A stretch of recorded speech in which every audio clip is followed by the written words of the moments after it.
essentially a wartime president now. The war is against this coronavirus. We know what we need to do. We need to flatten that curve. And we're confident working together with the American people, doing what the CDC recommends with government and Hello. business. Hey, Michelle. I know it's been a little while. I just wanted to check in and see how you're doing with this whole corona situation. I'm doing fine. It's kind of random that you're calling. I know. It's been a crazy week, and I was thinking about you and wanted to make sure that you're doing okay. It's really sweet of you. How are you? I'm doing all right at my apartment, doing this quarantine thing and just trying to stay busy. I mean, I've watched so much Netflix, I think my brain might explode. My roommate's also been out of town for a week and a half. She's in Utah, so I've had quite a bit of alone time. Well, do you want some company? I don't think that's a great idea. I know we haven't spoken much this past year, but we did spend 5 years of our lives together. You probably know me better than anyone else. I don't know. We'll keep each other company for a little bit. All right? I promise you, I don't have the coronavirus. Okay, fine. But we're not hooking up. I'll see you in a little bit. To old friends, quarantining together. Cheers. Cheers. You know what's crazy? Is this place smells the exact same. It's the apple cinnamon candles, isn't it? That's what it is. You know, I need to go buy a box of those. I probably shouldn't, because every time I smell it, I'm going to think of you. Michelle, I had a lot of time to reflect the past week, and I realized that, you know, I miss you in my life. I really miss you too. I should have checked in a long time ago. It's okay. I'm gonna be right back. Why don't you pick a movie for us to watch? I think I know the perfect one.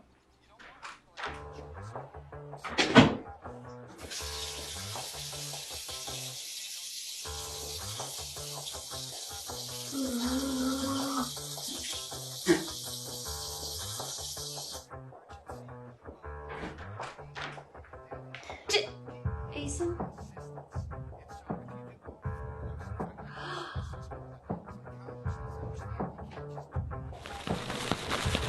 Gotcha, bitch. If you're looking for some crazy, I'll tell you everybody's standing in a line for the water slide. You can come on over. We can take the roller coaster. You know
Can you hear me?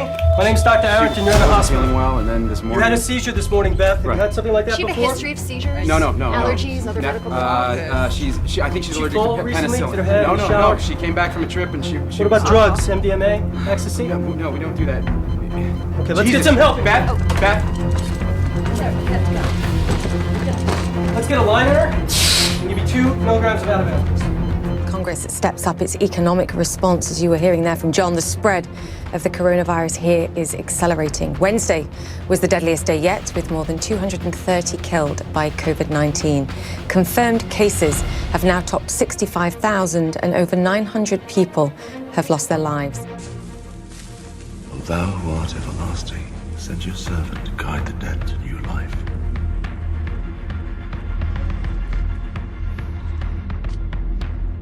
Anubis, come forth.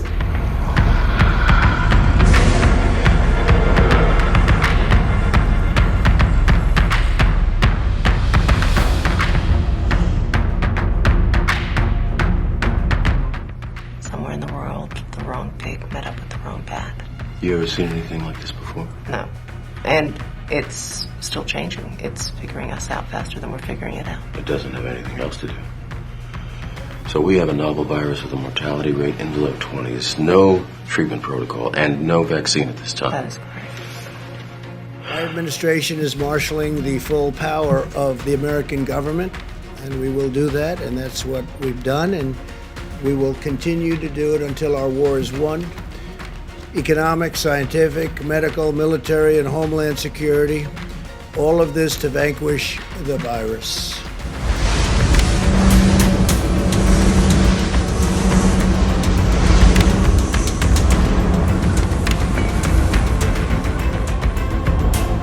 Stay on the path.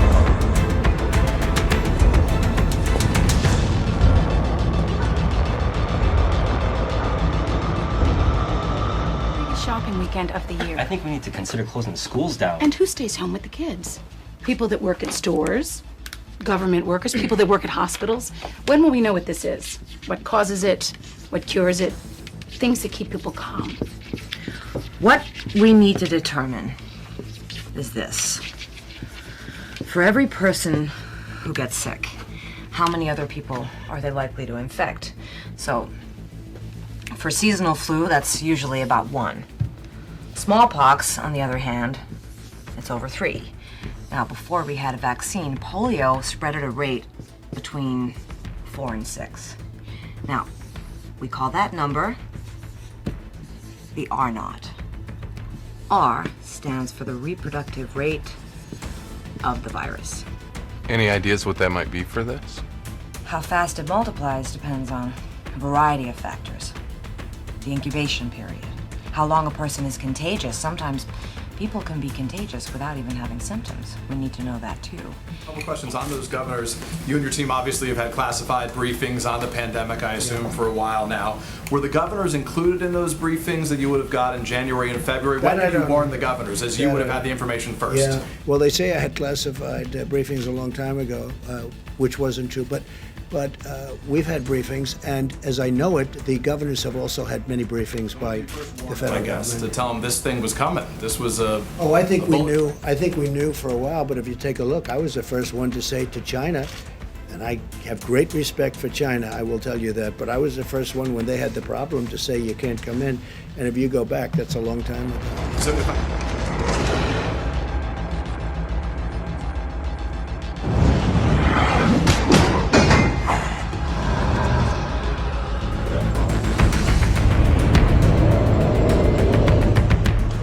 drug ribavirin has been shown to be effective against this virus.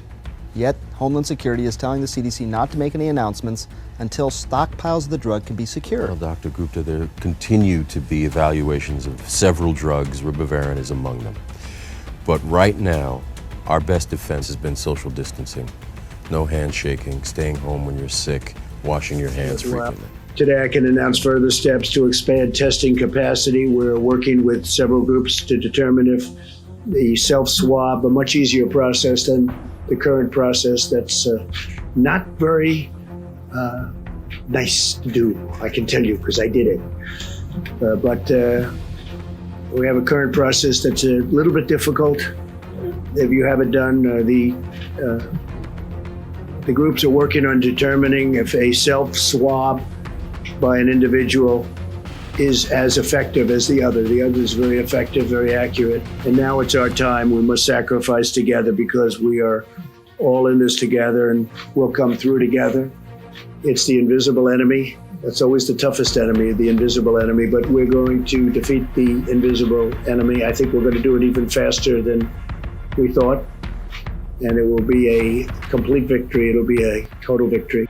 I think an epidemic, either naturally caused or intentionally caused, is the most likely thing to cause, say, 10 million and that it's pretty surprising how little preparedness there is for it. Now, it's tricky because this is a global problem, so how do countries work together? Which countries should put up what resources? And every aspect of it, the resources to go engage in the affected countries, the allocation decisions. As we've seen various flu scares come along, we haven't had a super good response. As of right now, the mortality rate is fluctuating between 25 and 30%, depending upon underlying medical conditions, socioeconomic factors, nutrition, fresh water. With the new mutation, we are predicting an R0 of no less than 4. And without a vaccine, we can anticipate that approximately 1 in 12 people on the planet will contract the disease. Probably the first subject of that is to do with the vaccine. How are they doing? Is it possible to accelerate the development of the vaccine? Well, that's what we're going to find out. We'll know that. Well, we've asked them to accelerate whatever they're doing in terms of a vaccine. Absolutely. Where we shall be judged. Step forward.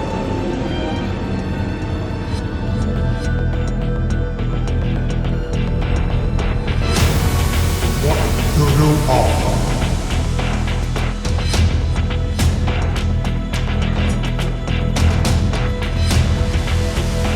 Well, Homeland Security wants to know if we could put a vaccination in the water supply, like fluoride, cure everyone all at once. Step forward. I shall live forever! My name is David Schwartz. I'm the chief cryptographer at Ripple Labs. One of the big things that we've been working on is allowing existing companies to solve compliance issues and consumer protection issues in the cryptocurrency space and putting that type of control in the hands of the consumer so they can decide how their information is used and who has it. Like I said, John, more than 189 elite agents have slowly wormed their way into leadership positions across the board. They now sit at or near the head of the IMF, the World Bank, and even our own Federal Reserve. They also control much of what happens at the central banks of China, Russia, India, Brazil, Canada, and Europe. As you know, these institutions form a kind of global superstructure. It forms a kind of snare net encircling all nations. Their leaders aren't democratically elected. They're not accountable to you and me. They're beyond the reach of government and citizens, and yet they hold the fate of the global financial system in their hands. To get a sense of how they operate, imagine an array of floating spheres. One sphere is labeled IMF, one is labeled Fed, one is labeled Bilderberg, one is labeled Wall Street, one is labeled central banks, one is labeled intelligence agencies, one is labeled media, and so on. The elites inhabit all of these spheres, and together the network forms a kind of 3D Venn diagram. As I see it, regardless of what sphere they inhabit, the elites all share the same vision: one world order, one world taxation, and one world money.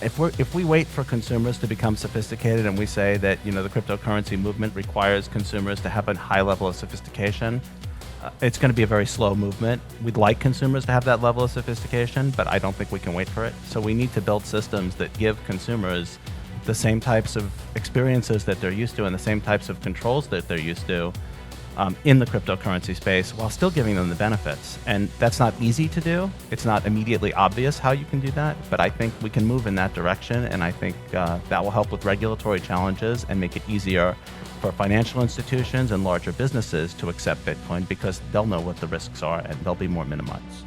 The bill provides for these unemployment checks to be delivered through the existing state unemployment systems, not us, state. And I was opposed to this method because many of the states have very antiquated computer systems that are 45 years old, and they're not prepared to handle this kind of distribution, this kind of money coming in so quickly. They're not set up for that, and I didn't want to do it, but our opponents wanted it, so we did it. And if they don't get their money fast, I'm going to ask that we convene federal government, that we come back to Congress, and we'll do something where we take care of it, because we can take care of it very easily and quickly, and I said that. But a lot of these systems are so old and so antiquated at the state level that they're going to have the money, they're going to get the money very quickly, but they're not going to be able to distribute it. So remember what I said, and we will, if we have to, call Congress back or find some other way of delivery of the money.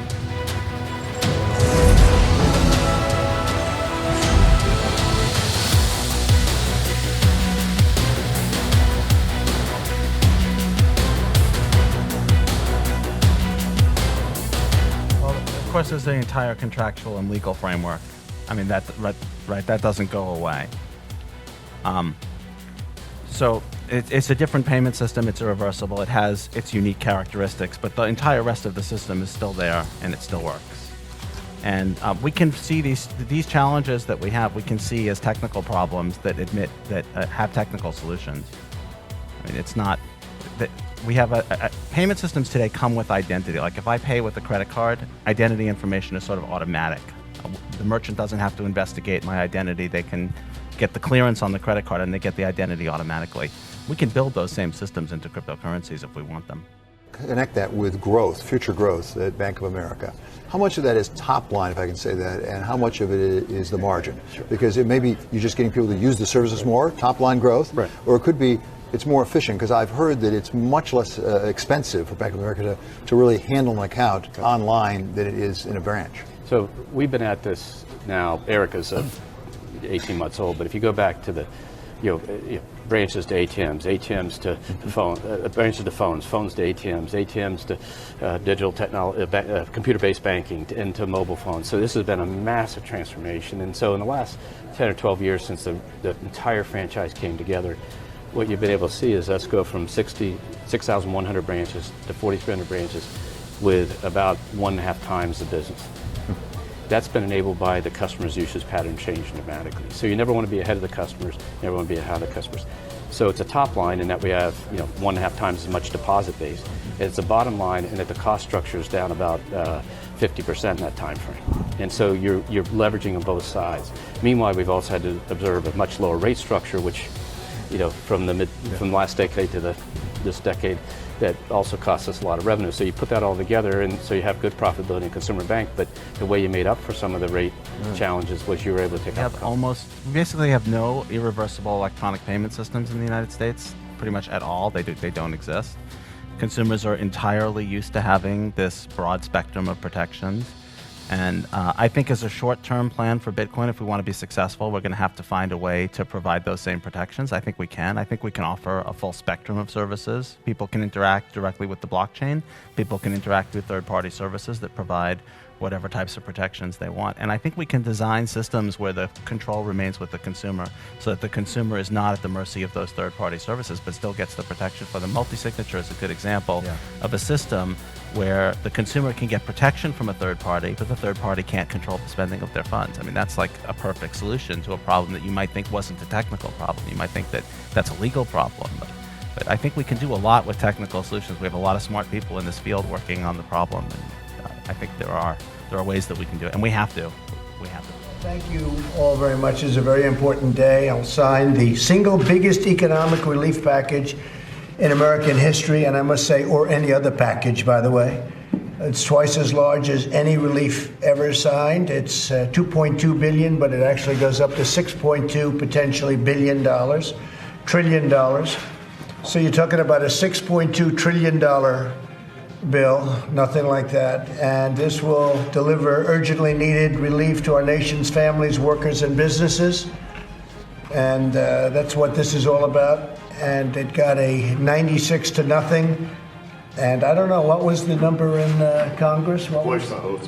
the voice was fantastic. I think it's just as close. That's pretty amazing. That's about the same thing, right, Kevin? I Yes. think? So that's fantastic. But I want to thank Republicans and Democrats for coming together, setting aside their differences, and putting America first. This legislation provides for direct payments to individuals and unprecedented support to We are very focused on cyber currencies, crypto, whether you call them cryptocurrencies, cyber currencies. We're very focused on this. And actually at the last FSOC meeting that I chaired, we set up a working group.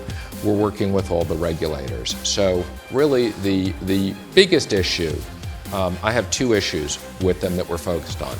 One is we want to make sure that bad people cannot use these currencies to do bad things. So in the United States, and people may not realize this, under our laws, if you have a wallet to own Bitcoins, that company has the same obligation as a bank to know your customer. So in the United States, we have rules that for money laundering, for all different types of things, we can track those activities.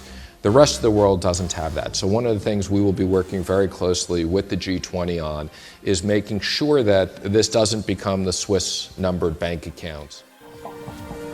The Centers for Disease Control and Prevention in the United States and the World Health Organization in Switzerland confirmed today that Dr. Ian Sussman of San Francisco has succeeded in growing the MEV1 virus in a laboratory setting. Officials at the CDC cautioned that the breakthrough is only the first step toward developing a vaccine, which is likely still months away from human trials. Current average levels. The crisis requires us to go further, getting as close to zero as possible. In addition, G20 leaders have taken steps to protect their own citizens and economies by waiving interest payments. We must apply the same logic to the most vulnerable countries in our global village and alleviate their debt burden. Across the board, we need a commitment to ensure adequate financial facilities to support countries in difficulties. The IMF, the World Bank, and other international financial institutions play a key role. The private sector is essential in creating investment opportunities and protecting jobs. Step 4.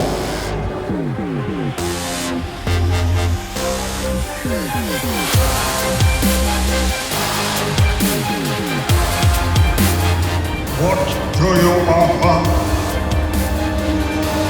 What do you offer?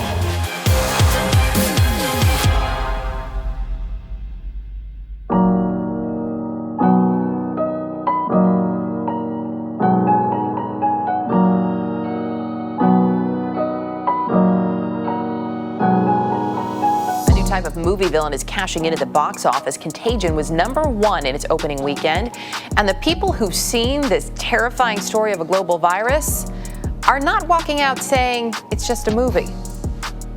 On day 1, there were 2 people, and then 4, and then 16. In 3 months, it's 1 billion. That's where we're headed. Most scary movies, you've got a monster. This is something that you can't even see. Honey? No, stay there, Clark. The boogeyman is, viruses. The boogeyman is disease. It's quite possible you come in contact with an infectious disease and that you're highly contagious.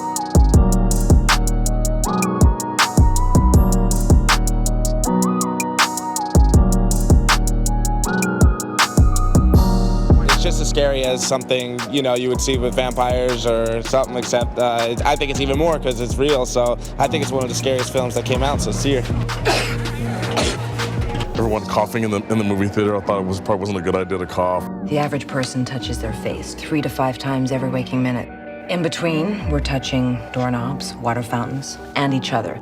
Definitely creeped out. Definitely conscious of walking out the theater and touching the door and holding it open for other people, wary of who opened it for me and who I was opening it for. We were in the ladies' room just now, kind of teasing about scrubbing up like surgeons. It's a scary movie because it makes the possibility of a worldwide contagion that would kill millions and millions of people extremely plausible.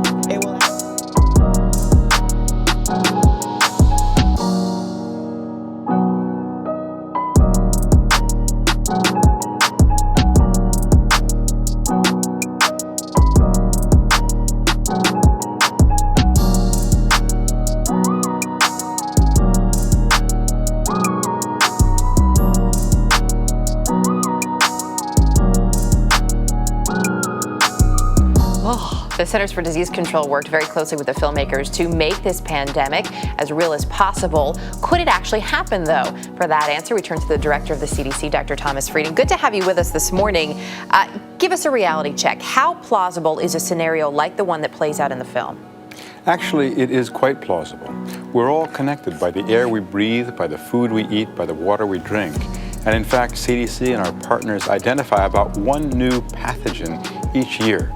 We investigate about 1 new one each day, 1 new investigation each day. So something like this can happen, and even in our own lifetime, if you think about HIV, more than 25 million people have already been killed by HIV around the world. And then we think of things like SARS too, which seem to spread very quickly. It's a little unnerving, though, to hear you say, yes, this is absolutely plausible. You say you look at these things, you prepare for them. Could something, though, really, say starting tomorrow, spread that quickly? It's possible for things to spread very fast.